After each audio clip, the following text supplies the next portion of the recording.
Price the lord. Hallelujah. ದೇವರ ನಾಮಕ್ಕೆ ಸ್ತೋತ್ರವಾಗಲಿ. ಪ್ರಾರ್ಥನೆ ಮಾಡಿಕೊಳ್ಳೋಣ.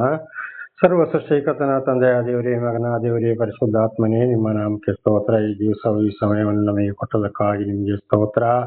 ಈ ದಿವಸದ ಸಂದೇಶದ ಭಾಗವನ್ನು ಕೂಡ ಹೇರಳವಾಗಿ ಆಶೀರ್ವದಿಸಿರಿ.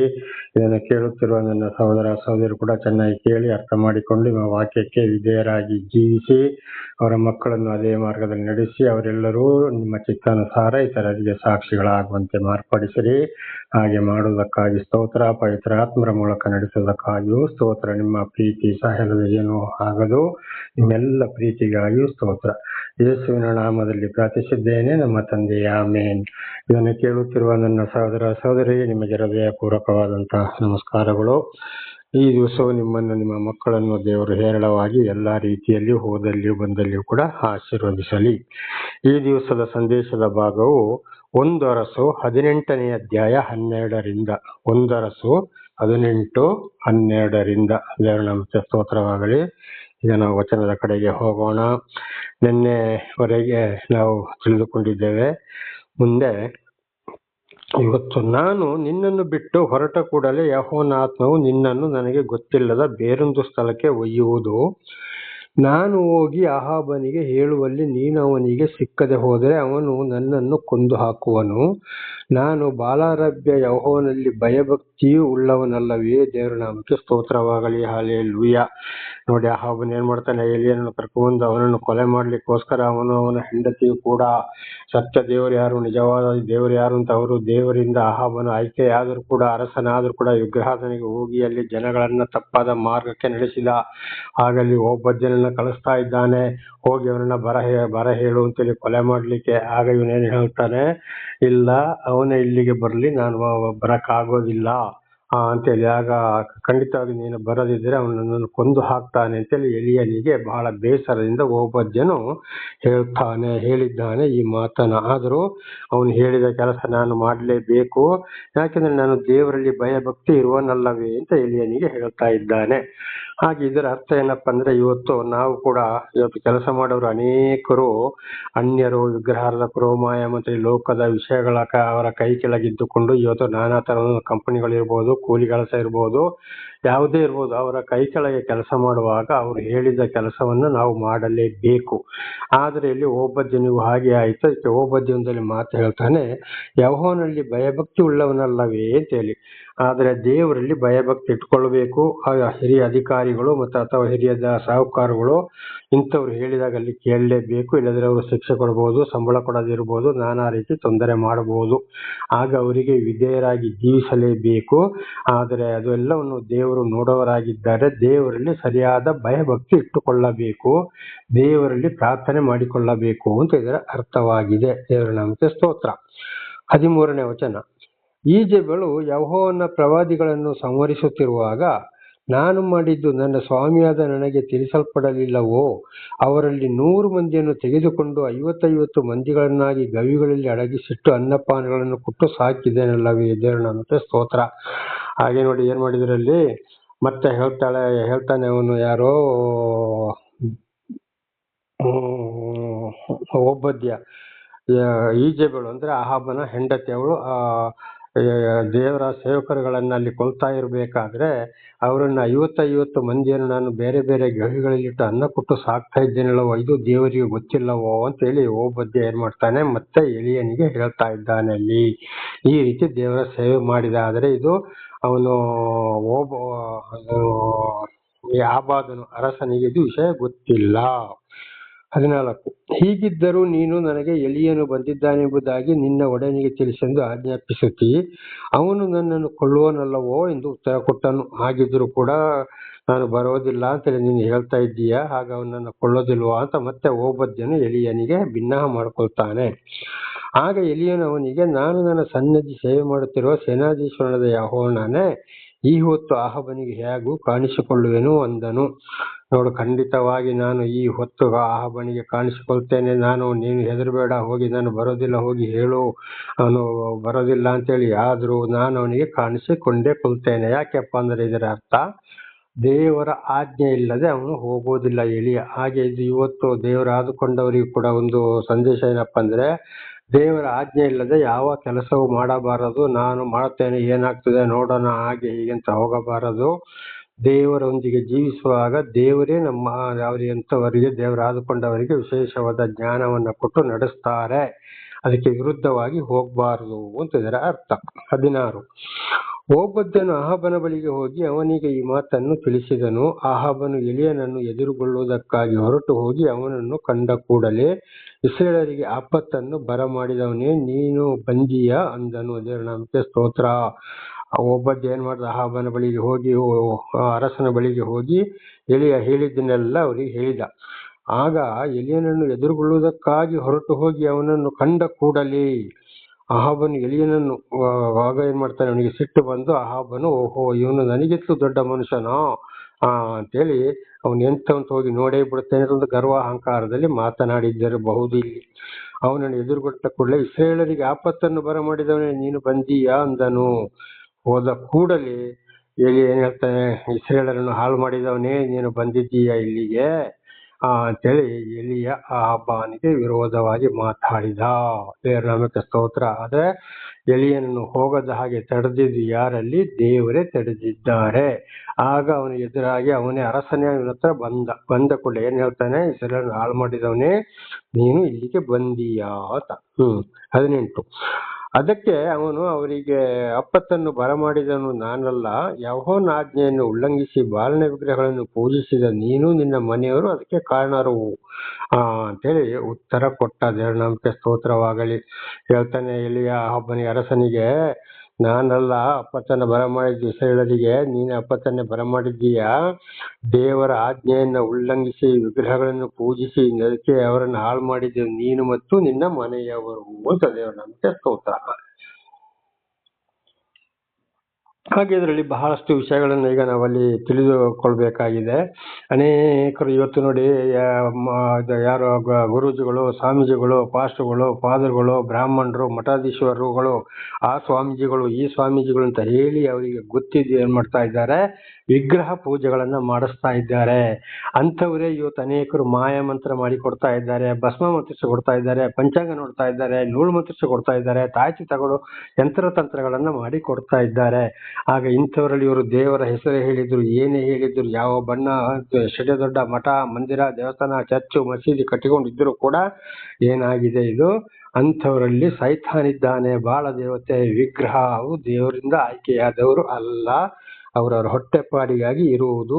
ಅಂಥವರು ಜನಗಳನ್ನ ಹಾಳು ಮಾಡ್ತಾರೆ. ಅಲ್ಲಿ ಆ ದೇವರು, ಇಲ್ಲಿ ಈ ದೇವರು ಅಂತ ಕೆಲವರು ಸತ್ತವರ ಫೋಟೋಗಳನ್ನ ಇಟ್ಟುಕೊಂಡು ಅಲ್ಲಿ ಒಂದು ವಿಗ್ರಹಗಳನ್ನ ಮಾಡಿಕೊಂಡು ಅದಕ್ಕೆ ಪೂಜೆ ಮಾಡೋದು, ಅದಕ್ಕೆ ತೆಂಗಿನಕಾಯಿ ಹೊಡಿಯೋದು, ವರ್ಷಕ್ಕೊಂದ್ಸಲ ಅವರ ತಿಥಿ ಮಾಡೋದು, ಅವ್ರನ್ನ ನೋಡಕ್ಕೆ ಎಲ್ಲಿಂದಲೋ ನಡ್ಕೊಂಡು ಹೋಗೋದು, ಉರುಳು ಸೇವೆ ಮಾಡೋದು. ಅವರು ಸತ್ತು ಕರಗಿ ಮಣ್ಣಿಗೆ ಮಣ್ಣಾಗಿ ಹೋಗಿದ್ದಾರೆ. ಇನ್ನು ನ್ಯಾಯ ತೀರ್ಪಿನ ದಿವಸ ಮಾತ್ರ ಸರ್ವ ಸೃಷ್ಟಿಕರ್ತನಾದ ದೇವರು ಆಕಾಶದ ಪರಲೋಕದಿಂದ ಬೆಂಕಿಯ ಮಧ್ಯದಲ್ಲಿ ಲಕ್ಷಾನುಲಕ್ಷ ದೇವದೂತರೊಂದಿಗೆ ಜಗತ್ತಿಗೆ ಮಧ್ಯ ಸ್ಥಳವಾದ ಜೆರುಸಲೇಮಿಗೆ ಇಳಿದು ಬರುವಾಗ ನ್ಯಾಯ ತೀರ್ಪಿಗಾಗಿ ಹೋಗೋದು ಮಾತ್ರ. ಆದ್ರಿಂದ ನೋಡಿ ಇಲ್ಲಿ ಏನ್ ಮಾಡ್ತಾರೆ ಇವರು, ಈ ವಚನದ ಪ್ರಕಾರ ಇಲ್ಲಿ ದೇವರಿಂದ ಆಯ್ಕೆಗೊಂಡ ಬಾಳನ್ನು ಮಾಡಿದ ಹಾಗೆ ಇವತ್ತು ಕೂಡ ನಡೆಯುತ್ತಲೇ ಇದೆ. ಉದಾಹರಣೆಗೆ ನಿನ್ನೆ ಕೂಡ ಹೇಳಿದ್ದೇವೆ, ಒಂದೊಂದು ಗ್ರಂಥಗಳಲ್ಲಿ ಸರ್ವ ಸೃಷ್ಟಿಕರ್ತನಾದ ದೇವರಿಗೆ ನಾನಾ ತರದ ಹೆಸರುಗಳು, ಅದನ್ನ ಚೆನ್ನಾಗಿ ಅರ್ಥ ಮಾಡಿಕೊಂಡು ಅವರ ವಿಗ್ರಹಗಳನ್ನ ಮಾಡಿಕೊಂಡು ಪೂಜೆ ಪುಸ್ಕಾರ ಹೋಮ ಗೀಮ ಅಂತೆಲ್ಲ ಮಾಡ್ತಾ ಇದ್ದಾರೆ. ಅದಕ್ಕೆ ಹೂಮಾಲೆ ಹಾಕ್ತಾ ಇದ್ದಾರೆ. ಖಂಡಿತವಾಗಿ ಇಂಥದಕ್ಕೆ ಹೋಗಬಾರದು. ಅದು ಸೈತಾನನ ಸೇವೆ, ವಿಗ್ರಹ ಸೇವೆಯಾಗಿದೆ. ದೇವರ ನಾಮಕ್ಕೆ ಸ್ತೋತ್ರ. ಬಹಳ ಎಚ್ಚರವಾಗಿರಬೇಕು. 19ನೇ ವಚನ, ನೀನು ಈಗ ಎಲ್ಲ ಇಸ್ರಾಯೇಲರನ್ನು ಈಜೆಬಳಿಂದ ಪೋಷಣೆ ಹೊಂದುವ ಬಾಳನ 150 ಮಂದಿ ಪ್ರವಾದಿಗಳನ್ನು, ಅಶಾರ ದೇವತೆಯ 400 ಮಂದಿ ಪ್ರವಾದಿಗಳನ್ನು ಕರ್ಮೆಲ್ ಬೆಟ್ಟಕ್ಕೆ ಕರೆಸು ಎಂದು ಹೇಳಿದನು. ನೋಡಿ ಎಲಿಯ ಏನ್ ಹೇಳ್ತಾ ಇದ್ದಾನೆ ಬಾಲನಿಗೆ, ಇವತ್ತು ಈಜೆಬಳು ಪೋಷಣೆ ಹೊಂದಿದಂತ, ನೀವು ವಿಗ್ರಹ ಮಾಡಿದಂತ ಹಾಳು ಮಾಡಿದ್ಯಲ್ಲಪ್ಪ ಜನಗಳನ್ನ, ಅವ್ರನ್ನ ಏನ್ ಮಾಡ್ತೀಯ ನೀನು? 400 ಮಂದಿ, 150 ಮಂದಿ, 400 ಮಂದಿ ಒಟ್ಟು 550 ಮಂದಿಯನ್ನ ನೀನು ಆ ಬೆಟ್ಟಕ್ಕೆ ನೀನು ಕರೆಸು ಅಂತ ಹೇಳ್ತಾ ಇದ್ದಾನೆ. ಯಾರು? ಎಲಿಯ. ಯಾರಿಗೆ? ಈ ಅಹಾಬನಿಗೆ, ಅರಸನಿಗೆ. ಅವರನ್ನ ನೀನು ಕರ್ಕೊಂಡು ಬಾ. ಅವರನ್ನ ಹಾದಿ ತಪ್ಪಿಸಿದ್ಯಲ್ಲ, ವಿಗ್ರಹ ಪೂಜೆ ಮಾಡಿಸಿದ್ಯಲ್ಲ, ನಿನ್ನ ಹೆಂಡತಿಯನ್ನು ನೀನು ಅವರನ್ನು ಅಲ್ಲಿ ಆ ಬೆಟ್ಟಕ್ಕೆ ಕರೆಸು ಅಂತ ದೇವರ ಪ್ರವಾದಿ ಏನ್ ಮಾಡ್ತಾನೆ, ಅಹಾಬನಿಗೆ ಈ ಮಾತನ್ನ ಹೇಳಿದ. ದೇವರ ನಾಮಕ್ಕೆ ಸ್ತೋತ್ರ. ಆಗ 20ನೇ ವಚನದಲ್ಲಿ, ಅಹಾಬನು ಇಸ್ರಾಯೇಲರನ್ನು ಎಲ್ಲಾ ಪ್ರವಾದಿಗಳನ್ನು ಅಲ್ಲಿಗೆ ಕರೆಸಿದನು. ಎಲಿಯ ಹೇಳಿದಾಗೆ ಎಲ್ಲ ಅಂದ್ರೆ ವಿಗ್ರಹಗಳನ್ನ ಪೂಜೆ ಮಾಡೋರು, ಅದಕ್ಕೆ ಪುಸ್ಕಾರ ಮಾಡೋರು, ಪ್ರತಿಯೊಬ್ಬರು ಸೈತಾನ್ನ ಸೇವೆ ಮಾಡೋರನ್ನ ಆ ಬೆಟ್ಟಕ್ಕೆ ಅಹಾಬನು ಎಲಿಯನ ಮಾತಿನಂತೆ ಕರೆಸಿದ. 21ನೇ ವಚನ. ಎಲಿಯನು ಎಲ್ಲ ಜನರ ಹತ್ತಿರ ಹೋಗಿ ಅವರಿಗೆ, ನೀವು ಎಷ್ಟರವರೆಗೆ ಎರಡು ಮನಸ್ಸುಳ್ಳವರಾಗಿರುವಿರಿ? ಯೆಹೋವನು ದೇವರಾಗಿದ್ದರೆ ಆತನನ್ನೇ ಹಿಂಬಾಲಿಸಿರಿ, ಬಾಳನು ದೇವರಾಗಿದ್ದರೆ ಅವನನ್ನೇ ಹಿಂಬಾಲಿಸಿರಿ ಎಂದು ಹೇಳಿದನು. ನೋಡಿ, ಅವರನ್ನು ಕಂಡ ಕೂಡಲೇ ಎಲಿಯ ಹೇಳ್ತಾನೆ, ಸರ್ವ ಸೃಷ್ಟಿಕರ್ತನಾದ ದೇವರು ನಿಮಗೆ ದರ್ಶನ ಕೊಟ್ಟರು, ನಿಮ್ಮನ್ನು ರಕ್ಷಣೆ ಮಾಡಿದ್ರು, ಎಲ್ಲವನ್ನ ತಿಳಿಯಪಡಿಸಿದ್ರು. ಯಾಕೆ ಎರಡು ಮನಸ್ಸುಳ್ಳವರಾಗಿ ಸತ್ಯ ದೇವರನ್ನ ಬಿಟ್ಟು, ಸೃಷ್ಟಿಕರ್ತನಾದ ದೇವರನ್ನ ಬಿಟ್ಟು ನೀವು ಸೈತಾನನ ಹಿಂದೆ, ವಿಗ್ರಹಗಳ ಹಿಂದೆ ನೀವು ಹೋಗ್ತೀರಿ? ಖಂಡಿತವಾಗಿ. ಮತ್ತೆ ಈ ಕಡೆ ದೇವ್ರೆ ಅಂತಲೇ ಹೇಳ್ತೀರಿ, ಇಸ್ರೇಲರು ಅಂತ ಹೇಳ್ಕೊಳ್ತೀರಿ, ಯೆಹೋವ ಅಂತಲೂ ಹೇಳ್ಕೊಳ್ತೀರಿ, ಅಲ್ಲಿ ಹೋಗಿ ವಿಗ್ರಹಗಳಿಗೂ ಪೂಜೆ ಮಾಡ್ತಾ ಇದ್ದೀರಿ. ಆ ರೀತಿ ಮಾಡಬೇಡಿ. ಖಂಡಿತವಾಗಿ ನಿಮ್ಮ ದೇವರು ಯೆಹೋವನಾಗಿದ್ದರೆ, ಯೆಹೋವನು ಅಂದರೆ ಸರ್ವ ಸೃಷ್ಟಿಕರ್ತ ಪರಮಾತ್ಮ ಭಗವಂತನನ್ನೇ ಹಿಂಬಾಲಿಸಿರಿ. ಅಲ್ಲ ವಿಗ್ರಹಗಳು, ಆ ಸೈತಾನಗಳು, ದುಷ್ಟಶಕ್ತಿಗಳು ನಿಮ್ಮ ದೇವರಾದರೆ ಅವರನ್ನ ಹಿಂಬಾಲಿಸಿರಿ ಅಂತೇಳಿ ಇಲ್ಲಿ ಎಲಿಯ ಏನ್ ಮಾಡ್ತಾನೆ, ಬಾಲನ ಪ್ರವಾದಿಗಳಿಗೆ ಹೇಳಿದ. ದೇವರ ನಾಮಕ್ಕೆ ಸ್ತೋತ್ರ. ಇದರ ಅರ್ಥ ಇವತ್ತು ಏನಪ್ಪಾ ಅಂದ್ರೆ, ಇವತ್ತು ಕೂಡ ಅನೇಕರು ಯೇಸು ಅಂತ ಹೇಳ್ತಾರೆ, ಪರಮಾತ್ಮ, ಭಗವಂತ, ಸರ್ವೇಶ್ವರ, ಪರಮೇಶ್ವರ, ಶಿವ, ಶ್ರೀಮನ್ನಾರಾಯಣ, ಶ್ರೀಕೃಷ್ಣ, ಬ್ರಹ್ಮ, ವಿಷ್ಣು, ಮಹೇಶ್ವರ ಅಂತ ಹೇಳ್ತಾರೆ, ಅಲ್ಲಾಹ್ ಅಕ್ಬರ್ ಅಂತ ಕೂಡ ಹೇಳ್ತಾರೆ. ಹೌದು, ಇವೆಲ್ಲ ಸರ್ವ ಸೃಷ್ಟಿಕರ್ತರ ಮಾತುಗಳೇ, ಒಂದೊಂದು ಗ್ರಂಥಗಳಲ್ಲಿ ಹೆಸರುಗಳು. ಆದರೆ ಈ ಕಡೆ ದೇವರ ಬಳಿಗೂ ಬರ್ತಾರೆ, ಪ್ರಾರ್ಥನೆ ಮಾಡ್ತಾರೆ, ಕೈ ಮುಗಿತಾರೆ, ಹಾಡು ಹಾಡ್ತಾರೆ, ಕೈ ಎತ್ತಾರೆ, ಕುಣಿತಾರೆ, ಡ್ಯಾನ್ಸ್ ಮಾಡ್ತಾರೆ. ಆ ಕಡೆಗೆ ಹೋಗಿ ವಿಗ್ರಹದನೆ ಪೂಜೆ, ಪುಸ್ಕಾರ, ಮಾಯ, ಮಂತ್ರ ಏನು ಬೇಕು ಅದೆಲ್ಲವನ್ನ ಮಾಡ್ತಾರೆ. ಬಳಿ ಕೊಟ್ಟ ಮಾಂಸ ಕೂಡ ತಿಂತಾರೆ. ಆಮೇಲೆ ದೇವರ ಎಲ್ಲ ವಾಕ್ಯಗಳಿಗೂ ವಿರೋಧವಾಗಿ ನಡೆಯುತ್ತಾರೆ. ಇವತ್ತು ಕೂಡ ಅದೇ ಮಾಡ್ತಾ ಇದೆ. ಆದ್ರಿಂದ ನನ್ನ ಸಹೋದರ ಸಹೋದರಿ ಕೇಳುತ್ತಿರುವ ನೀವು, ಅದಲ್ಲದೆ ಯಾರಾದರೂ ಈ ರೀತಿ ಇರುವುದಾದರೆ ಖಂಡಿತವಾಗಿಯೂ ಯಾವ್ದಾದ್ರು ಒಂದೇ ಕಡೆಗೆ ನಿಲ್ಲಿರಿ. ಸೈತನ್ನ ಕಡೆಗೆ ಹೋಗ್ತಿರೋ ಸೈತನ್ನ ಕಡೆಗೆ ಹೋಗಲಿ ಅಂತವರು ಇಲ್ಲ. ಸರ್ವ ಸೃಷ್ಟಿಕರ್ತನಾದಂಥ ದೇವರನ್ನು ಅರಿತುಕೊಂಡು, ಬಹಳ ಸಲ ಹೇಳಿದ್ದೇನೆ, ಈಗಲೂ ಹೇಳಿದ ಹೆಸರುಗಳನ್ನು ಅವರನ್ನೇ ಹಿಂಬಾಲಿಸ್ತಾ ದೇವರನ್ನೇ ಅದದು ನಾಮದಲ್ಲಿ ಹಿಂಬಾಲಿಸಿರಿ. ಎರಡು ದೋಣಿಗೆ ಕಾಲು ಹಾಕಬೇಡಿ. ಖಂಡಿತವಾಗಿ ಶಿಕ್ಷೆಯನ್ನು ತರಿಸುವ ಒಂದಲ್ಲ ಒಂದು ರೀತಿಯಲ್ಲಿ ಶಿಕ್ಷೆ, ಗಂಡ ಹೆಂಡತಿ ಅಂದ್ರೆ ತಂದೆ ತಾಯಿ ಮಕ್ಕಳಿಗೆ ಶಿಕ್ಷೆ ತಪ್ಪುವುದೇ ಇಲ್ಲ. ಇಲ್ಲಿವರೆಗೆ ಎಲ್ಲ ಅರಸರುಗಳ ಪರಿಸ್ಥಿತಿ ಅದುವೇ ಆಯಿತು. ಹಾಗೆ ನೋಡಿ, ವಿಮೋಚನಕಾಂಡ 20ನೇ ಅಧ್ಯಾಯ 5 ಮತ್ತು 6ನೇ ವಾಕ್ಯ, ಧರ್ಮೋಪದೇಶಕಾಂಡ 5ನೇ ಅಧ್ಯಾಯದಲ್ಲಿ, ವಿಮೋಚನಕಾಂಡ 34ನೇ ಅಧ್ಯಾಯ 7ನೇ ವಚನದಲ್ಲಿ ಕೂಡ ಎತ್ತ ತಂದೆಯ ದೋಷಫಲ 3-4 ಮಕ್ಕಳ ತಲೆಮಾರಿಗೆ ಬೆನ್ನಟ್ಟಿಕೊಂಡು ಹೋಗ್ತದೆ. ತಾಯಿಯ ಪಾಪ ಅಳಿದು ಹೋಗದಿರಲಿ. ತಾಯಿ ಮಾಡಿದಂತ ಪಾಪ ಕೂಡ ಹೆಣ್ಣು ಮಕ್ಕಳ ಮೇಲೆ ಅಳಿದು ಅದು ಕೂಡ ಬೆನ್ನಟ್ಟಿಕೊಂಡು ಹೋಗ್ತದೆ. ಕಾತ ದೇವರೇ ದೇವರೇ ಅಂತೇಳಿ ಪ್ರಾರ್ಥನೆ ಮಾಡಿದ್ರು ಕೂಡ ಫಲ ಸಿಕ್ಕುವುದಿಲ್ಲ. ಒಂದು ವೇಳೆ ಸಿಕ್ಕಬಹುದು, ಆಮೇಲೆ ಆದರೂ ಅಲ್ಲಿ ದೇವರ ಸೈತಾನನ ಲೋಕದ ವಿಷಯಗಳನ್ನ ಬಿಟ್ಟು ಬಂದು ದೇವರನ್ನು ಹಿಂಬಾಲಿಸದೆ ಹೋದ್ರೆ ಮತ್ತೆ ಅದೇ ಕಷ್ಟ ಮೊದಲಿಗಿಂತಲೂ ಬಹಳ ಹೆಚ್ಚಾಗಿ ಬರುತ್ತದೆ ಎಂಬುದಾಗಿ ಮತ್ತಾಯನ ಸುವಾರ್ತೆಯಲ್ಲಿ ಯೇಸುಸ್ವಾಮಿ ಕೂಡ ಹೊಸ ಒಡಂಬಡಿಕೆಯಲ್ಲಿ ಸ್ಪಷ್ಟವಾಗಿ ಹೇಳಿದ್ದಾರೆ. ಅದು ನಡೆದು ಹೋಗಿದೆ, ಈಗಲೂ ನಡೆಯುತ್ತಲೇ ಇದೆ ಈ ವಿಷಯಗಳು. ದೇವರ ನಾಮಕ್ಕೆ ಸ್ತೋತ್ರ. ಆದ್ರಿಂದ ದಯವಿಟ್ಟು ಎರಡು ದೋಣಿಗೆ ಕಾಲು ಹಾಕಬಾರದು. ಅದರಿಂದ ವಿಶೇಷವಾಗಿ ಹೇಳ್ತಾ ಇದ್ದೇನೆ, ಮನುಷ್ಯ ಮಾಡಿದ ಬೊಂಬೆಗಳು, ಸೈತಾನುಗಳು, ದೇವರು ಅಂತ ಹೇಳಿಕೊಂಡು ಮನುಷ್ಯರು ನಾನಾ ತರದ ಬಣ್ಣ ಹಾಕೊಂಡು, ನಾನಾ ತರದ ಬಟ್ಟೆ ಹಾಕೊಂಡು, ಉದ್ದುದ ಗಡ್ಡೆ ಬಿಟ್ಟುಕೊಂಡು, ಉದ್ದುದ ಕೂದಲು ಬಿಟ್ಟುಕೊಂಡು ನಾನಾ ರೀತಿಯಲ್ಲಿ ಏನೆಲ್ಲ ವಂಚಿಸ್ತಾರೆ. ಆ ಮಂತ್ರ ಈ ಮಂತ್ರ ಅಂತ ಹೇಳೋದು. ದಯವಿಟ್ಟು ಅವರನ್ನ ಅವರನ್ನು ಹಿಂಬಾಲಿಸಬೇಡಿ, ಅವರನ್ನ ನಂಬಬೇಡಿ. ಅವರು ದೇವರಲ್ಲ, ಸೈತಾನನ ಮುಖಾಂತರ ಹಣ ಸಂಪಾದನೆಗಾಗಿ ಇತರರನ್ನ ಸೋಲಿಸುವುದಾಗಿದೆ. ಇಡೀ ಹಣವನ್ನೇ ವಸೂಲು ಮಾಡುವವರಾಗಿದ್ದಾರೆ. ಆದ್ರಿಂದ ಸರ್ವ ಸೃಷ್ಟಿಕರ್ತನಾದ ದೇವರಿಂದ ಸರಿಯಾಗಿ ಆಯ್ಕೆಯಾದವರ ಮುಖಾಂತರ ಹೋಗಿ ವಿಚಾರಿಸಿ, ಅವರನ್ನು ಕೇಳಿ, ಅವರ ಮಾತಿನಂತೆ ನಡೆದು, ಆಮೇಲೆ ಏನಾದರೂ ಮೈಗೆ ಹುಷಾರಿಲ್ಲದೆ ತೊಂದರೆ ಬಂದರೆ ಆಸ್ಪತ್ರೆಗೆ ಹೋಗಿರಿ. ವೈದ್ಯರ ಸಲಹೆಯಂತೆ ಚಿಕಿತ್ಸೆಯನ್ನು ಪಡೆದುಕೊಳ್ಳಿರಿ. ದಯವಿಟ್ಟು ಇಂಥದಕ್ಕೆಲ್ಲ ಹಣ ವೆಚ್ಚ ಮಾಡಬೇಡಿ. ಅನೇಕರು ಆ ದೇವಸ್ಥಾನ ಈ ದೇವಸ್ಥಾನ, ಆ ಅಮ್ಮ ಈ ಅಮ್ಮ, ಆ ಅಪ್ಪ ಈ ಅಪ್ಪ ಅಂತೇಳಿ ಎಷ್ಟೋ ಸಾವಿರ ಲಕ್ಷ ಖರ್ಚು ಮಾಡ್ಕೊಂಡು ಹೋಗ್ತಾರೆ. ಯಾವುದೇ ಪ್ರಯೋಜನ ಆಗುವುದಿಲ್ಲ.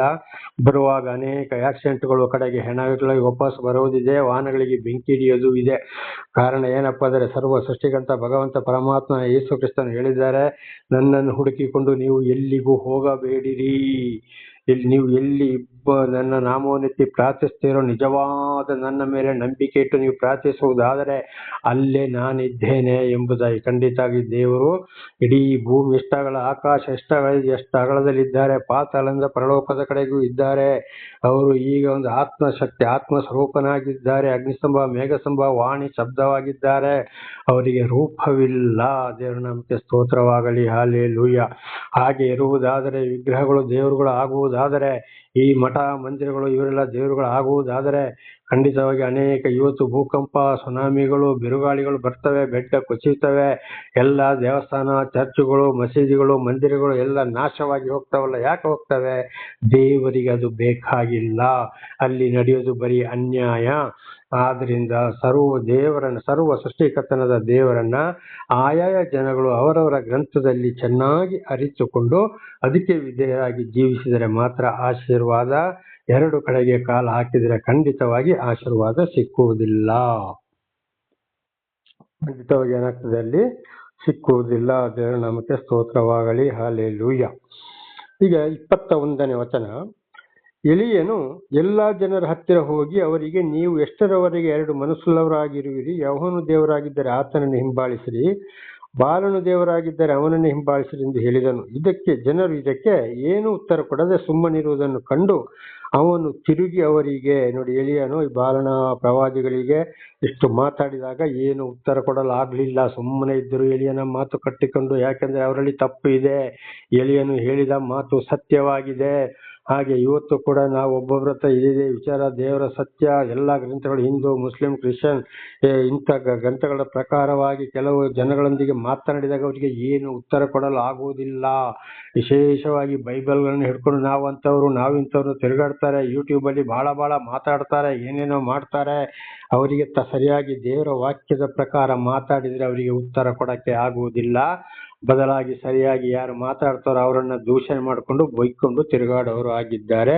ಅದಕ್ಕೆ ದೇವರೇ ಉತ್ತರ ಕೊಡೋವನಾಗಿದ್ದಾನೆ. ದೇವರ ನಾಮಕ್ಕೆ ಸ್ತೋತ್ರ. 22ನೇ ವಚನ. ಯೆಹೋವನ ಪ್ರವಾದಿಗಳಲ್ಲಿ ನಾನೊಬ್ಬನೇ ಉಳಿದಿದ್ದೇನೆ, ಬಾಲನ ಪ್ರವಾದಿಗಳಲ್ಲಿ 450 ಮಂದಿ ಇದ್ದಾರೆ. ನೋಡಿ, ಎಲಿಯ ಏನು ಹೇಳ್ತಾನೆ? ದೇವರ ಪ್ರವಾದಿಗಳಲ್ಲಿ ನಾನೊಬ್ಬನೇ ಉಳಿದಿರೋದು. ಆದರೆ ವಿಗ್ರಹಾರಾಧಕರ ಬಾಳ ಅಂದ್ರೆ ಸೈತಾನ, ವಿಗ್ರಹಗಳನ್ನ ಪೂಜೆ ಮಾಡುವಲ್ಲಿ 450 ಮಂದಿ ಇದ್ದಾರೆ. ದೇವರ ನಾಮಕ್ಕೆ ಸ್ತೋತ್ರವಾಗಲಿ. ಹಲ್ಲೆಲೂಯಾ. ಯಾರು ಹೇಳ್ತಾನೆ? ಎಲಿಯ ಬಾಕಿಯುಳ್ಳವರನ್ನ ಎಲ್ಲರೂ ಏನ್ ಮಾಡಿದ? ಈ ಬಾಳನ ಅರಸನ ಬಳಿಗೆ ಸೇರ್ಕೊಂಡ್ರು. ಎಲಿಯನ ಹತ್ರ ಏನೂ ಇಲ್ಲ, ಅವನೊಬ್ಬ ಬಡ ರೀತಿಯಲ್ಲಿ ಇದ್ದಾನೆ, ಕಾಡಿನೊಳಗೆ ದೇವರವನ್ನ ನಡೆಸ್ತಾ ಇದ್ದಾರೆ. ಬಾಳ ಆದ್ರೆ ಅರಸ, ಅವನ ಹತ್ರ ಎಲ್ಲ ಇದೆ, ಬಹಳ ಇದೆ. ಅದಕ್ಕೆ ಈ ಒಬ್ಬ ಮಾತ್ರ ಏನಾಗಿದೆ? ಇಲ್ಲಿ ಎಲಿಯ ಮಾತ್ರ ಒಬ್ಬ ಬೇರೆ ಆದ. ಬಾಕಿ ಎಲ್ಲಾ ಜನಗಳು, ಇವನಿಂದ ನಮ್ಗೆ ಏನು ಲಾಭ ಇಲ್ಲಪ್ಪ, ಇವನ ಮಾತು ಯಾಕೆ ಕೇಳಬೇಕು? ಅರಸನ ಹತ್ರ ಹಿಂಗೆ ಇದೆ, ಅವನಿಂದ ನಮಗೆ ಬೇಕಾದ ಲಾಭ ಸಿಗ್ತದೆ, ಅವನ ಹತ್ರ ಹೋಗಿ ಸೇರ್ಕೊಳ್ಳೋಣ ಅಂತ ಹೇಳಿ ಈ ಸೈತಾನನ ಕೆಲಸ, ವಿಗ್ರಹ ಪೂಜೆ ಮಾಡುವ ಅರಸನ ಹತ್ರ ಹೋಗಿ ಸೇರ್ಕೊಂಡ್ರು. ಇದರ ನೋಡಿ, ಇವತ್ತು ಕೂಡ ನಾವು ನೋಡುವಾಗ ಸತ್ಯ ಸುವಾರ್ತೆಯನ್ನ ಯಾರು ಸಾರ್ತಾರೋ, ದೇವರ ಯಾರನ್ನು ನಡೆಸ್ತಾರ, ಅವರಿಗೆ ಆಸ್ತಿ ಪಾಸ್ತಿ, ಮನೆ, ಅಂದ ಚಂದ, ದೊಡ್ಡ ಗಾಡಿ, ಮೊಬೈಲ್ಗಳು ಏನು ಇರುವುದಿಲ್ಲ. ಕೆಲವು ವಿದ್ಯೆ ಇಲ್ಲದವರನ್ನು ಆರಿಸಿಕೊಳ್ತಾರೆ, ಅಂಗವಿಕಲರನ್ನು ಆರಿಸಿಕೊಳ್ತಾರೆ, ಕಪ್ಪು ಇದ್ದವರನ್ನು ಆರಿಸಿಕೊಳ್ತಾರೆ. ಅವರಿಗೆ ಏನು ಇರೋದಿಲ್ಲ. ಆದರೆ ಸತ್ಯ ಸುವಾರ್ತೆಯನ್ನೇ ಸಾರುತ್ತಾ ಹೋಗ್ತಾರೆ. ಅವರಿಗೆ ಸಿಕ್ಕಿದರಲ್ಲಿ ಜೀವನ ಮಾಡ್ತಾರೆ, ಯಾವ್ಯಾವುದೋ ಮನೆಗಳಲ್ಲಿ ವಾಸ ಮಾಡ್ತಾರೆ. ಇಂಥವರು ಯಾರಿಗೂ ಬೇಡ. ಕಾರಣ ಯಾಕೆಂದ್ರೆ ಇವನನ್ನು ಹಿಂಬಾಲಿಸಿದರೆ ಇವನ ಹತ್ರ ಏನೂ ಇಲ್ಲ, ನಮಗೆ ಏನು ಸಿಕ್ಕುವುದಿಲ್ಲ, ಏನು ಪ್ರಯೋಜನ. ಇವನು ದೇವರ ಮನುಷ್ಯ ಆದರೆ ಯಾಕೆ ಹೀಗೆ ಇರ್ಬೇಕಿತ್ತು? ನೋಡಿ, ಆ ಪಾಸ್ಟರ್ ಹೇಗಿದ್ದಾರೆ, ಈ ಪಾಸ್ಟರ್ ಹೇಗಿದ್ದಾರೆ, ಆ ಸ್ವಾಮೀಜಿ ಹೇಗಿದ್ದಾರೆ, ಈ ಸ್ವಾಮೀಜಿ ಹೇಗಿದ್ದಾರೆ, ಆ ಮಠಾಧೀಶರು ಹೇಗಿದ್ದಾರೆ, ಆ ಬ್ರಾಹ್ಮಣರು ಹೇಗಿದ್ದಾರೆ ನೋಡಿ, ಆಗ ಅವರು ಅಷ್ಟು ಚೆನ್ನಾಗಿದ್ದಾರೆ, ಪೂಜೆ ಪುರಸ್ಕಾರ ಮಾಡ್ತಾ ಇದ್ದಾರೆ ಅಂತ ಹೇಳಿ ಈ ಸೈತಾನನ ಕಡೆಗೆ ಯಾರಿದ್ದಾರೋ, ಕೆಟ್ಟ ದುಷ್ಟ ಶಕ್ತಿ ಯಾರೊಂದಿಗೆ ಇರ್ತದೋ ಅಂಥವ್ರನ್ನ ಬಹಳ ಮಂದಿ ಹಿಂಬಾಲಿಸಿಕೊಂಡು ಹೋಗುವವರು ಆಗಿದ್ದಾರೆ. ದೇವರ ನಾಮಕ್ಕೆ ಸ್ತೋತ್ರವಾಗಲಿ. ಖಂಡಿತವಾಗಿ ದೇವರಿಂದ ಆಯ್ಕೆಯಾದವರಿಗೆ ಏನು ಇರುವುದಿಲ್ಲ. ಉದಾಹರಣೆಗೆ, ದೇವರು ಕೂಡ ಯೇಸು ಎಂಬ ನಾಮದಲ್ಲಿ ಮನುಷ್ಯನ ಅವತಾರವೆತ್ತಿ ಬರುವುದು ಸಾಯುವವರೆಗೆ ಅವರಿಗೆ ಏನಿತ್ತು? ಮನೆ ಮಠ ಏನು ಮಾಡಿದ್ರ? ಪ್ರವಾದಿಗಳನ್ನ ನೋಡೋಣ, ಎಲಿಯನನ್ನ ನೋಡೋಣ, ಯೇಸುಸ್ವಾಮಿಯ 11 ಮಂದಿ ಶಿಷ್ಯರನ್ನ ನೋಡೋಣ. ಏನಿತ್ತಲ್ಲಿ? ಏನು ಇರಲಿಲ್ಲ. ದಾನಿಯೇಲನ ಪ್ರವಾದಿಗಳನ್ನೆಲ್ಲ ನೋಡೋಣ, ಏನು ಇರಲಿಲ್ಲ. ಆದ್ದರಿಂದ ಸತ್ಯ ಸುವಾರ್ತೆಯನ್ನು ಹೇಳಿ ಅವ್ರ ನಡೆ ನುಡಿ ಕ್ರಿಯೆಗಳನ್ನ ನೋಡ್ಕೊಂಡು ಅಂಥವ್ರನ್ನ ಹಿಂಬಾಲಿಸ್ಬೇಕು. ಅಂದ ಚಂದ ನೋಡಿ ಖಂಡಿತವಾಗಿ ಹೋಗ್ಬಾರ್ದು. 1 ಸಮುವೇಲ 17ನೇ ಅಧ್ಯಾಯ 7ನೇ ವಚನಗಳಲ್ಲಿ ಓದುವಾಗ ಸಮುವೇಲನಿಗೆ ಹೇಳಿದವರ ಅಂದ ಚಂದಗಳನ್ನು ನೋಡಬೇಡ, ಅವರ ಹೃದಯ, ನಾನು ಪ್ರತಿಯೊಬ್ಬರ ಹೃದಯವನ್ನು ಪರಿಶೋಧಿಸುವವನಾಗಿದ್ದೇನೆ. ಹಾಗೆ ಅಂದ ಚಂದ ಸ್ಟೈಲ್ ಮಾಡುವವರಲ್ಲಿ ಖಂಡಿತವಾಗಿ ದೇವರ ಕಾರ್ಯ ಇಲ್ಲ, ಅಂಥವ್ರನ್ನ ದೇವರು ಆರಿಸಿಕೊಳ್ಳಿಲ್ಲ ಅಂತ ಇದರ ಅರ್ಥ. ಆಗ ಎಲಿಯ ಮಾತ್ರ ಒಬ್ಬನೇ ಇದ್ದಾನೆ, ಅವರ ಕಡೆ 450 ಮಂದಿ. ಯಾಕಂದ್ರೆ ತಿನ್ನಕ್ಕಾಗಿ, ಈ ಲೋಕದ ವಿಷಯಗಳಿಗಾಗಿ, ಬದುಕಕ್ಕಾಗಿ. ಸರಿ, 23ನೇ ವಚನ. ಅವರು 2 ಹೋರಿಗಳನ್ನು ನಮ್ಮ ಬಳಿಗೆ ತರಲಿ, ಅವುಗಳಲ್ಲೊಂದನ್ನು ಆರಿಸಿಕೊಂಡು ಕಡಿದು ತುಂಡು ತುಂಡು ಮಾಡಿ ಕಟ್ಟಿಗೆಯ ಮೇಲಿಡಲಿ, ಆದರೆ ಬೆಂಕಿ ಹೊತ್ತಿಸಬಾರದು. ನಾನು ಇನ್ನೊಂದನ್ನು ಹಾಗೆ ಮಾಡಿ ಬೆಂಕಿ ಹೊತ್ತಿಸದೆ ಕಟ್ಟಿಗೆಯ ಮೇಲಿಡುವೆನು ಅಂತ ಇಲ್ಲಿ ಹೇಳ್ತಾನೆ. ಅವರು 2 ಹೋರಿಗಳನ್ನ ತಗೊಂಡು ಬಂದು ಕಟ್ಟಿಗೆಯನ್ನ ಜೋಡಿಸಿ ಕಟ್ಟಿಗೆ ಅದನ್ನ ಕಡಿದು, ಅಂದ್ರೆ ಹೋಮ ಯಜ್ಞ ಅದರ ಮೇಲೆ ಇಡ್ಲಿ, ನಾನು ಒಂದನ್ನು ಹಾಗೆ ಮಾಡ್ತೇನೆ, ಬೆಂಕಿ ಹೊತ್ತಿಸಬಾರ್ದು ಅಂತೇಳಿ ಈ ಅಹಾಬನಿಗೆ, ಅರಸನಿಗೆ ಈ ಎಲಿಯ ಪ್ರವಾದಿ ಹೇಳಿದ. 24. ನೀವು ನಿಮ್ಮ ದೇವರ ಹೆಸರನ್ನು ಹೇಳಿ ಪ್ರಾರ್ಥಿಸಿರಿ, ಅನಂತರ ನಾನು ಯೆಹೋವನ ಹೆಸರನ್ನು ಹೇಳಿ ಪ್ರಾರ್ಥಿಸುವೆನು. ನೀವು ಹೀಗೆ ಮಾಡಿ, ಬೆಂಕಿ ಕೊಡಬಾರ್ದು. ನೀವು ನಿಮ್ಮ ದೇವರ ಹೆಸರನ್ನು ಹೇಳಿ ನೀವು ಪ್ರಾರ್ಥಿಸಿರಿ, ನಾನು ನನ್ನ ದೇವರು ಯೆಹೋವ ಅಂದ್ರೆ ಸರ್ವ ಸೃಷ್ಟಿಕರ್ತ ಪರಮಾತ್ಮ ಭಗವಂತನ ಹೆಸರಿನಲ್ಲಿ ಪ್ರಾರ್ಥಿಸ್ತೇನೆ. ಆ ಇಬ್ಬರಲ್ಲಿ ಯಾವನು ಲಾಲಿಸಿ ಬೆಂಕಿಯನ್ನು ಕಳುಹಿಸುವನೋ ಅವನೇ ದೇವನೆಂದು ನಿಶ್ಚಯಿಸುವನು ಅಂದನು. ದೇವರ ನಂಬಿಕೆ ಸ್ತೋತ್ರ. ಆಗ ನೋಡಿ ಎಲಿಯ ಮತ್ತೆ ಹೇಳ್ತಾನೆ, ಆಗ ಪ್ರಾರ್ಥಿಸುವಾಗ ಯಾರು ಪ್ರಾರ್ಥಿಸುವಾಗ ನಿಮ್ಮ ದೇವರು ನಿಜವಾದ ದೇವರಾದ್ರೆ ಬಂದು ಆ ಕಟ್ಟಿಗೆಯಲ್ಲಿ ಬೆಂಕಿ ಹಿಡಿದು ಅದನ್ನು ಹೊತ್ತಿಸಲಿ, ಅಥವಾ ಯೆಹೋವನೇ ದೇವರಾದ್ರೆ ನಾನಿಟ್ಟಲ್ಲಿ ಕಟ್ಟಿಗೆಗೆ ಬಂದು ಬೆಂಕಿ ಹೊತ್ತಿಸಲಿ ಅಂತ ಎಲಿಯನು ಅಹಾಬನಿಗೆ ಹೇಳಿದಂತ ಮಾತು. ಎಲ್ಲ ಜನರು ಸರಿ ಎಂದು ಹೇಳಿದಂತೆ ಆಗಲಿ ಎಂದು ಉತ್ತರ ಕೊಟ್ಟರು. ಆಗ ಏನ್ ಮಾಡಿದ್ರು, ಸರಿ, ಇದರಲ್ಲಿ ನಿಜವಾದ ದೇವರು ಯಾರಿಂದ ಪರೀಕ್ಷೆ ಆಗ್ಲಿ ಅಂತ ಹೇಳಿ ಅಲ್ಲಿ ಕೂಡಿದ ಬಾಳನ, ಅಂದರೆ ಈ ಅಹಾಬನ ಕಡೆಗೆ ನಿಂತ ಅರಸರು, ಪ್ರವಾದಿಗಳು ಈ ಮಾತನ್ನ ಹೇಳಿದ್ರು, ಹಾಗೆ ಮಾಡೋಣ ಎಂಬುದಾಗಿ. 25ನೇ ವಚನ. ಆಗ ಅವನು ಬಾಳನ ಪ್ರವಾದಿಗಳಿಗೆ, ನೀವು ಹೆಚ್ಚು ಮಂದಿ ಇರುವುದರಿಂದ ಮೊದಲು ನೀವೇ ಒಂದು ಹೋರಿಯನ್ನು ಆರಿಸಿಕೊಂಡು ಅದನ್ನು ಸಿದ್ಧಪಡಿಸಿ ನಿಮ್ಮ ದೇವರ ಹೆಸರನ್ನು ಹೇಳಿ ಪ್ರಾರ್ಥಿಸಿರಿ, ಆದರೆ ಬೆಂಕಿಯನ್ನು ಹೊತ್ತಿಸಕೂಡದು ಅಂದನು. ನೀವು ಜಾಸ್ತಿ ಜನ ಇದ್ದೀರಿ, ನೀವು ಒಂದು ಹೋರಿಯನ್ನ ಕಟ್ಟಿಗೆ ಮೇಲೆ ಕಡಿದಿಟ್ಟು ಪ್ರಾರ್ಥಿಸಿರಿ, ಅದು ಸುಡಲಿ ನೋಡೋಣ ಮೊದಲು ಅಂತೇಳಿ ಈ ಎಲಿಯ ಅಹಾಬನಿಗೆ ಹೇಳ್ತಾ ಇದ್ದಾನೆ. ದೇವರ ನಾಮಕ್ಕೆ ಸ್ತೋತ್ರ, ಹಲ್ಲೆಲೂಯಾ. 26. ಅವರು ತರಲ್ಪಟ್ಟ ಹೋರಿಗಳೊಂದನ್ನು ತೆಗೆದುಕೊಂಡು ಸಿದ್ಧಪಡಿಸಿ ತಮ್ಮ ದೇವರಾದ ಬಾಳನ ಹೆಸರು ಹೇಳಿ, ಬಾಳನೇ ನಮಗೆ ಕಿವಿಕೊಡು ಎಂದು ಹೊತ್ತಾರೆಯಿಂದ ಮಧ್ಯಾಹ್ನದವರೆಗೆ ಕೂಗಿದ್ದರು, ಆಕಾಶವಾಣಿ ಆಗಲಿಲ್ಲ. ಅವರು ವೇದಿಯ ಸುತ್ತಲೂ ಕುಣಿದಾಡಿದರು, ಯಾರು ಉತ್ತರ ದಯಪಾಲಿಸಲಿಲ್ಲ. ಹೋರಿಯನ್ನು ತಂದರು, ಕಡ್ದು ಇಟ್ಟರು, ಬಾಳನೇ ನಮ್ಮ ಮಾತಿಗೆ ಕಿವಿಕೊಡು, ನೀನು ಹೊತ್ತಾರೆಯಿಂದ ಮಧ್ಯಾಹ್ನದವರೆಗೆ ಅಂದರೆ ಬೆಳಿಗ್ಗೆಯಿಂದ ಮಧ್ಯಾಹ್ನದ, ಹೊತ್ತಾರೆ ಅಂದರೆ ಬೆಳಿಗ್ಗೆಯಿಂದ ಮಧ್ಯಾಹ್ನದವರೆಗೂ ಕೂಗಿದ್ರು, ಯಾವ ವಾಣಿಯೂ ಕೇಳಿಲ್ಲ. ದೇವರು ಹಿಡಿದು ಬರಲಿಲ್ಲ. ಅವರ ದೇವರುಗಳು ಅಲ್ಲಿ ಕಟ್ಟಿಗೆಗೆ ಬೆಂಕಿ ಕೂಡ ಹಿಡಿಲಿಲ್ಲ. ಸುತ್ತಲೂ ಕುಣಿದಾಡಿದ್ರು, ಏನು ಮಾಡಿದ್ರು ಉತ್ತರ ಸಿಗಲಿಲ್ಲ. ಹಾಗೆ ಇವತ್ತು ಅನೇಕರು ಏನ್ ಮಾಡ್ತಾರೆ, ಆ ಬಾಯಿ ಬಾರದ ವಿಗ್ರಹಗಳನ್ನ ಮನುಷ್ಯರ ಕೈಯಲ್ಲಿ ಎಷ್ಟೋ ಸಾವಿರ ಲಕ್ಷ ಕೊಟ್ಟು, ಕಲ್ಲುಗಳನ್ನು ಕೊಟ್ಟು, ಬಂಗಾರಗಳನ್ನ ಕೊಟ್ಟು, ಬೆಳ್ಳಿಗಳನ್ನ ಕೊಟ್ಟು, ಸ್ಟೀಲ್ಗಳನ್ನ ಕೊಟ್ಟು, ಮರಗಳನ್ನ ಕೊಟ್ಟು, ಕಬ್ಬಿಣಗಳನ್ನ ಕೊಟ್ಟು, ಅಥವಾ ಮಣ್ಣಿನಿಂದ ಮಾಡಿದ ಮುದ್ದೆಗಳಿಗೆ ಪೈಂಟ್ ಹೊಡೆದು ಪೂಜೆ ಮಾಡಿ ಕುಣಿತಾರೆ. ಬ್ಯಾಂಡ್, ಒಳಗ ಸದ್ದು, ಏನಾದ್ರೂ ಉತ್ತರ ಕೊಡ್ತದ, ಏನಾದ್ರೂ ಮಾತಾಡ್ತದ ಇಲ್ಲ. ಅದಕ್ಕೆ ಕೈ ಇದೆ ಕೊಡ್ತದ, ತಕೊಳ್ತದ ಇಲ್ಲ. ಬಾಯಿ ಇದೆ ಮಾತಾಡ್ತದ ಇಲ್ಲ. ತುಟಿ ಇದೆ ಅಲ್ಲಾಡ್ತದ, ಕುತ್ತಿಗಳಿಗೆ ಶಬ್ದನೇ ಇಲ್ಲ. ಮೂಗಿದೆ ಉಸಿರಾಡ್ತದ ಇಲ್ಲ. ಕಿವಿ ಇದೆ ಏನಾದ್ರು ಉತ್ತರ ಕೊಡ್ತದ, ಆ ಕಡೆ ತಿರುಗಿ ನೋಡ್ತದ. ಕಣ್ಣಿದೆ ರೆಪ್ಪೆಗಳನ್ನ ಮುಚ್ಚುತ್ತದ, ತೆಗೀತದ. ಕಾಲಿದೆ ನಡೀತದ, ಯಾವುದು ಇಲ್ಲ. ನಿತ್ತಲ್ಲಿ ಎಷ್ಟೇ ವರ್ಷ ಆಗಲಿ ಹಾಗೆಯೇ ಇರ್ತದೆ. ಆದರೆ ಇವತ್ತು ದೇವರು ಹಾಗೆ ಇರಲು ಸಾಧ್ಯವೋ? ದೇವರ ಸೃಷ್ಟಿ ಏನಾಗಿದ್ದರೆ ನಾವು ಮನುಷ್ಯರಾಗಿದ್ದೇವೆ ನೋಡಿ. ಒಂದು ಕಡೆಯಿಂದ ಒಂದು ಕಡೆಗೆ ತಿರುಗಾಡ್ತೇವೆ, ಉಸಿರಾಡ್ತೇವೆ, ಹೋಗ್ತೇವೆ, ಬರ್ತೇವೆ, ಎಲ್ಲ ಕೆಲಸ ಕಾರ್ಯಗಳನ್ನ ನಾವು ಮಾಡ್ತೇವೆ. ಆ ಪ್ರಾಣಿ ಪಕ್ಷಿ ಹುಳ ಹುಪ್ಪಟೆಗಳನ್ನ ನೋಡಿರಿ, ಅವು ದೇವರ ಸೃಷ್ಟಿಗಳು. ಪ್ರತಿಯೊಂದು ಪ್ರಾಣಿ ಪಕ್ಷಿ ಹುಳ ಹುಪ್ಪಟೆಗಳು ಅವು ಕೂಡ ಒಂದು ಕಡೆಯಿಂದ ಹೋಗ್ತವೆ, ಬರ್ತವೆ, ಉಸಿರಾಡ್ತವೆ. ಅವು ಕೂಡ ದೇವರ ದೃಷ್ಟಿ. ಆಗ ಅವುಗಳಿಂದ ಕಡೆಯಾದದ್ದು ಈ ಮನುಷ್ಯ ಮಾಡಿದ ವಿಗ್ರಹಗಳು. ಸರ್ವ ಸೃಷ್ಟಿಕರ್ತ ದೇವರ ಹೆಸರು ಹೇಳಿಕೊಂಡು ಅದನ್ನು ಅದು ಇದು ಅಂತ ಹೇಳೋದು ಹೆಸರು ದೇವರ ಸೃಷ್ಟಿಕರ್ತ ದೇವರ ಹೆಸರು. ಇದು ಖಂಡಿತವಾಗಿ ದೇವರಿಗೆ ಬಹಳ ಬೇಸರ. ಇದಕ್ಕೆ ಹೇಳೋದು, ಇವರಷ್ಟೇ ಕುಣಿದಾಡಿದ್ರು, ಮಾಡಿದ್ರು, ಜಾತ್ರೆ ಹಬ್ಬ ಹುಣ್ಣಿಮೆ ಮಾಡಿದ್ರು, ಏನೇನೋ ಮಾಡಿದ್ರು, ಎಷ್ಟೆಷ್ಟೋ ಬಂಗಾರಗಳನ್ನ ಮಾಡಿ, ಎಷ್ಟೆಷ್ಟೋ ಕೋಟಿ ಹಣ ಸುರಿದು, ಆ ದೇವರು ಈ ದೇವರು ಅಂತೇಳಿ ಏನೆಲ್ಲ ಮಾಡಿ ಅದು ಉತ್ತರ ಕೊಡ್ತದ? ಇಲ್ಲ, ಖಂಡಿತವಾಗಿ ಉತ್ತರ ಕೊಡುವುದಿಲ್ಲ.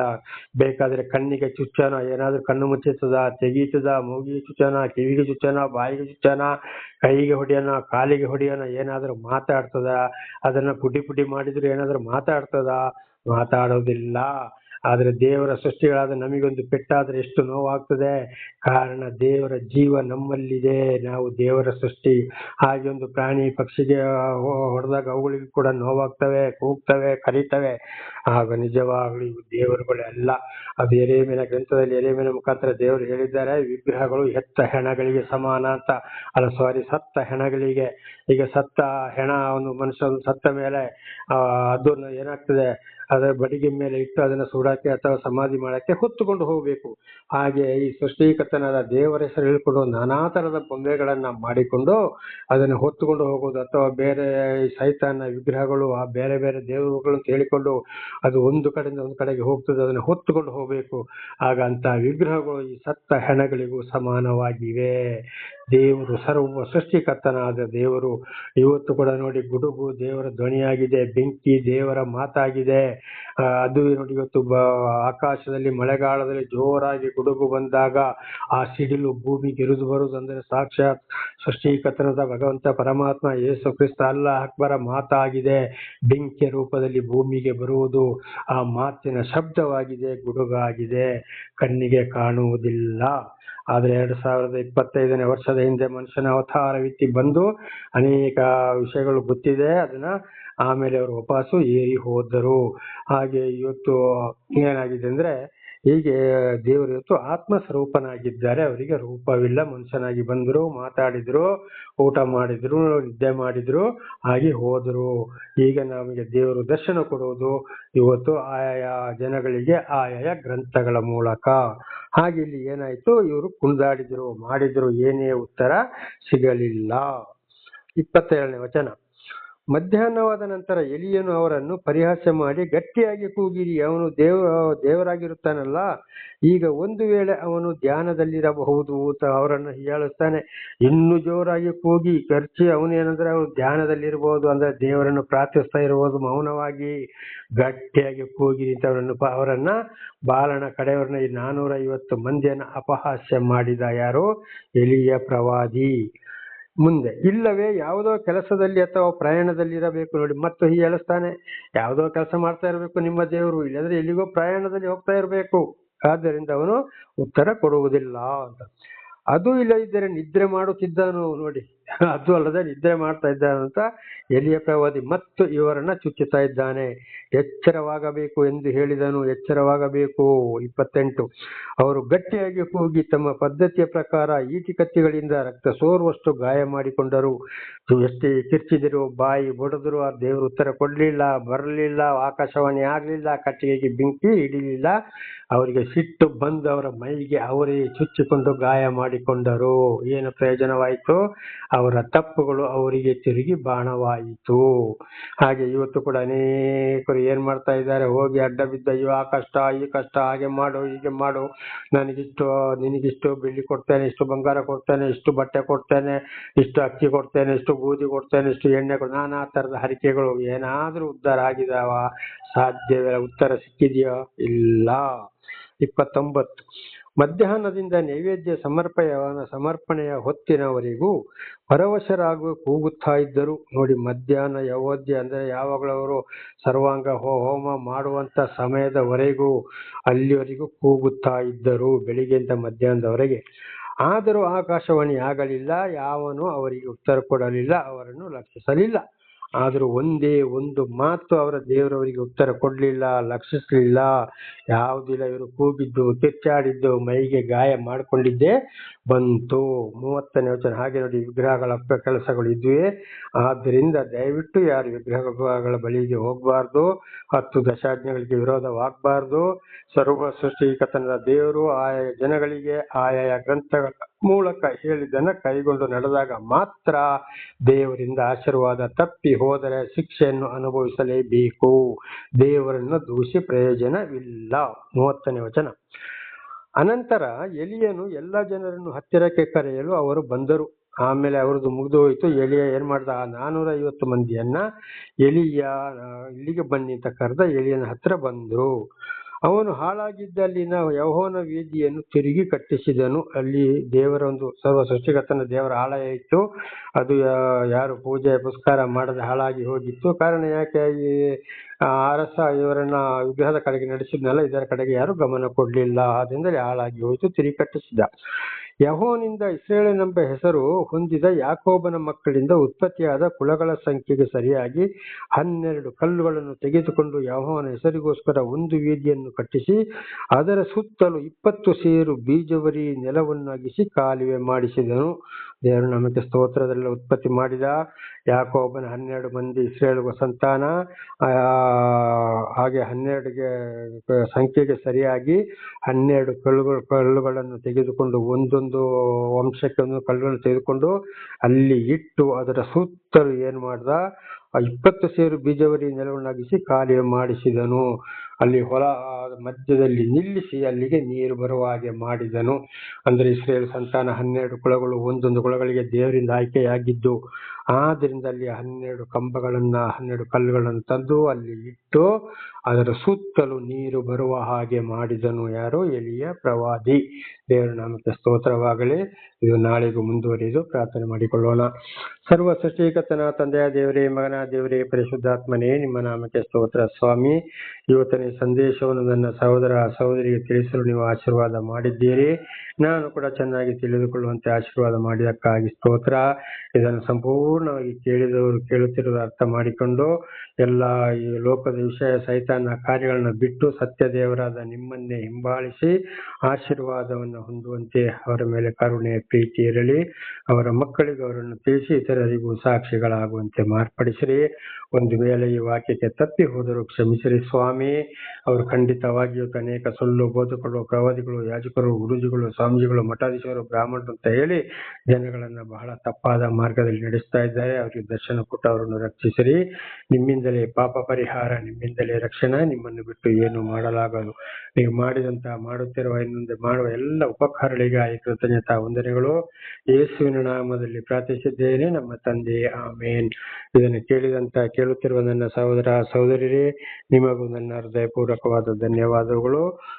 ನಿಮ್ಮನ್ನು ನಿಮ್ಮ ಮಕ್ಕಳನ್ನು ದೇವರು ಹೇರಳವಾಗಿ ಆಶೀರ್ವದಿಸಲಿ.